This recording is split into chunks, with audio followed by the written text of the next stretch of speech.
There is a great quote from the Steven Seagal movie Hard to Kill. In one of the final scenes, he's infiltrated the house of the main boss and is killing off the henchmen one by one. As the final villain senses his impending doom, he finds a note left by the protagonist that reads, "Anticipation of death is worse than death itself." I've thought of this quote many times throughout my life in moments where I've been nervous about doing something. You can replace the word death with any fearful activity and the quote still applies.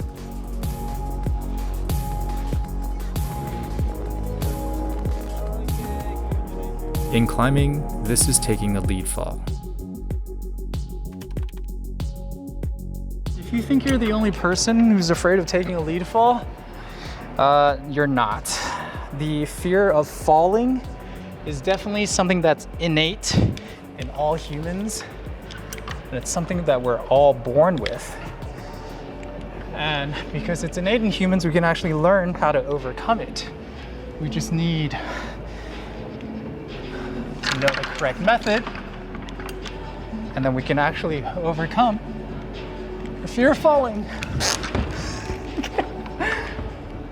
The first step is to understand that although taking a lead fall is scary, it is not dangerous. Being able to logically distinguish between the two is important in knowing that you're guaranteed a safe outcome. When I know I'm going to be safe no matter what, I'm much more likely to engage in a scary activity.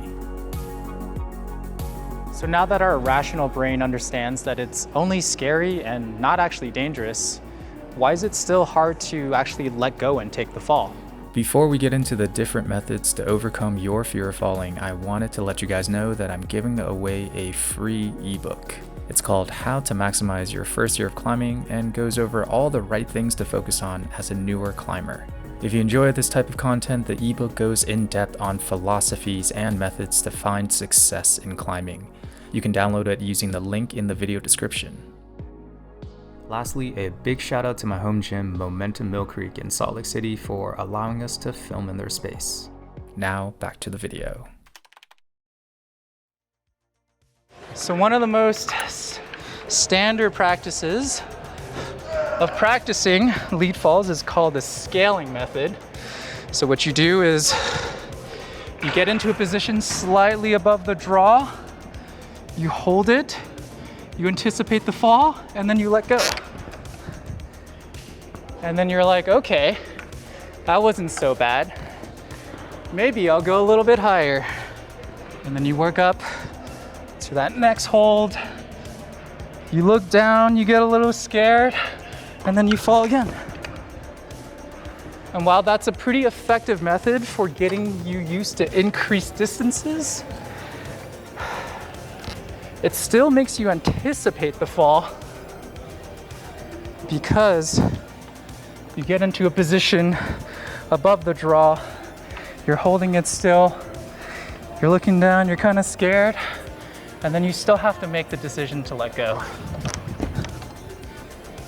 While the scaling method is perfectly logical to condition the climber to ever increasing fall distances, it still doesn't address the main component that creates the fear. The anticipation of falling is still there. This is because each of these attempts is done from a stationary release point. The climber is paused while holding the position and has all the time to anticipate that scary feeling of letting go and falling. So how do we address this anticipation? By simply removing it.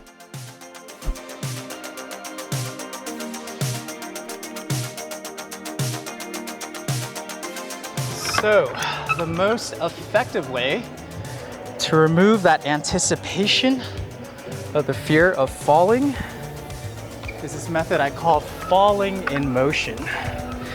So instead of getting above the draw and falling from a stationary position, we're actually going to initiate the fall by moving to the next hold, tapping it, and then just letting go. Instead of just locking off and holding this position, I'm going to just go, whoa, good night. Just this added motion creates the necessary distraction to remove the anticipation of falling. By giving your eyes a focal point and our bodies a message to actively move towards it, we're still processing the move by the time we've let go. Our attention is directed upwards to the target hold we intentionally missed while our bodies are falling downward. By the time you realize you're falling, you've already weighted the rope and your belayer has caught you. You can easily try this method yourself during your next lead session. Eye up the target hold that will serve as your fall point, move towards it, and tap it before letting go. You can combine falling emotion with the scaling method and work your way up target holds that are higher and higher.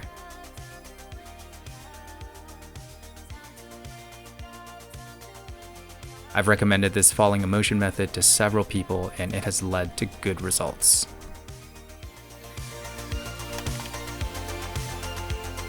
So not only is falling in motion good for removing that anticipation of the fear of falling, but it's actually directly applicable to realistic lead climbing. Sheen is going to demonstrate. Once we're at a safe fall distance, usually above the fourth clip, we've minimized the danger element of the climb and can allow ourselves to push it. This means continuing to try hard and do moves even in the face of fatigue and uncertainty. We stay in motion, and our falls will always be initiated by moving to the next hold instead of simply letting go. So remember, lead climbing actually takes a lot more awareness and safety responsibility than just top roping. So if you feel uncertain or a little bit inexperienced, it's always best to first take a lead course at your local gym from a certified instructor. But if you're both lead certified and you want to practice lead falling, make sure you have an experienced and competent belayer, because a good belayer will go a long way to minimizing that impact you take when you take a fall and just make your lead climbing experience a whole lot more comfortable. Until next time, move better, climb harder.